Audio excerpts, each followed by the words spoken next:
Hai semuanya, perkenalkan nama aku Suci Rahmadani dan akrab dipanggil Uci, yaitu UCI dengan NIM 24 13 135. Aku berdomisili di Bekasi, tepatnya di Jati Asih. Hobiku yo, aku memiliki hobi. Hobiku yang pertama itu memasak karena aku suka banget yang namanya recook masakan yang ada di TikTok. Hehehe.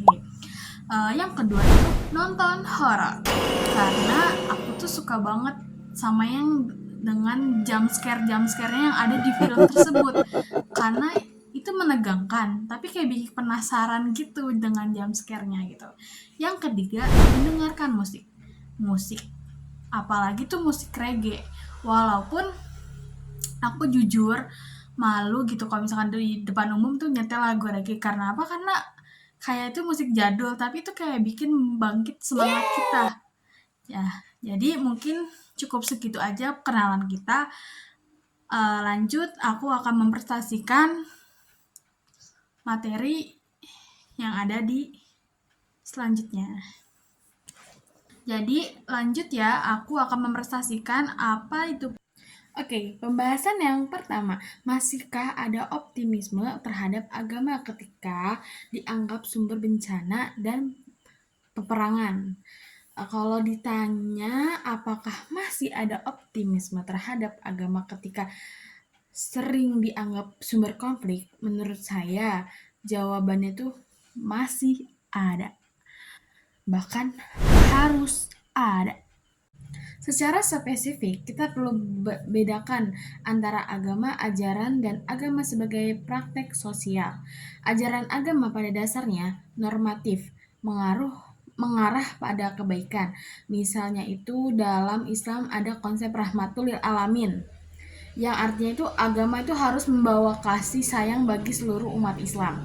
Tapi dalam praktiknya, agama sering ditarik ke kepentingan lain. Misalnya itu kayak politik identitas, kekuasaan, atau politik kelompok. Jadi konflik yang terjadi itu bukan murni karena agama, tetapi karena interpretasi manusia yang sempit.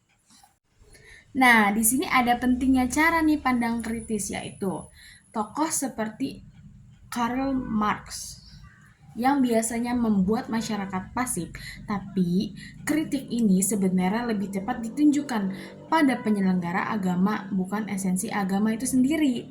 Sebaliknya, Emil Durkheim melihat agama sebagai sumber solidaritas sosial yang mampu menyatukan masyarakat melalui nilai simbol bersama.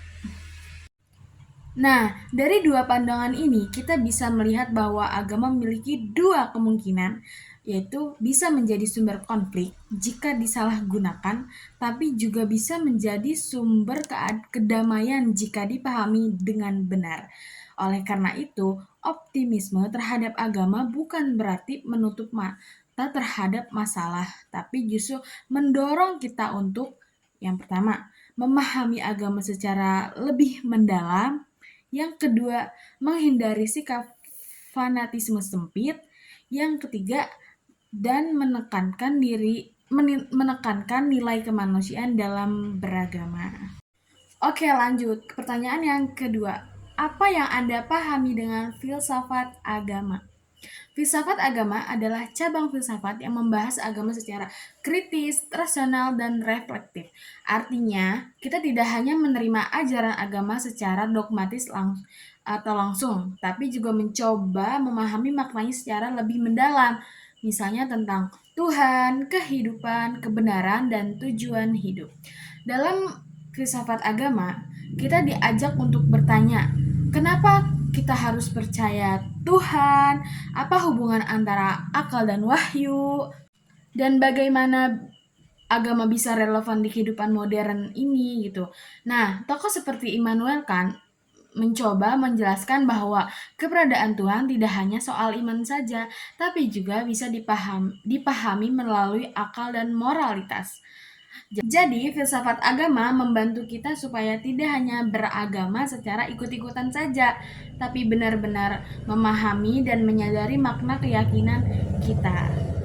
Oke, lanjut pertanyaan yang terakhir, yaitu ketiga. Bagaimana konsep Tuhan dalam Islam?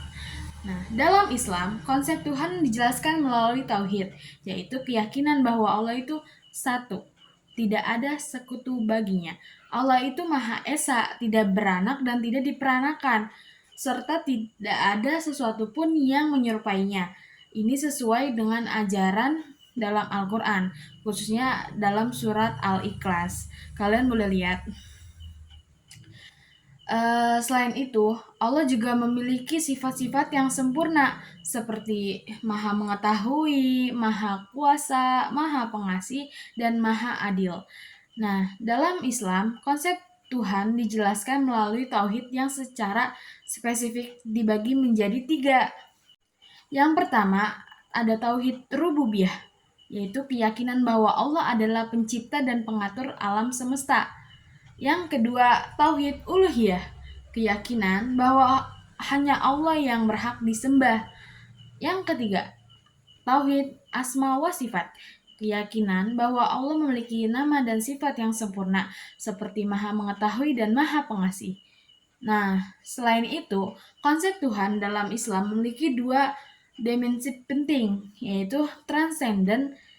Transenden ialah Allah tidak sama dengan makhluk. Yang kedua itu imanen, yaitu Allah dekat dengan manusia, mengetahui segala sesuatu yang dilakukan umatnya. Nah, ini tuh menunjukkan keseimbangan antara keagungan Tuhan dan kedekatannya dengan manusia.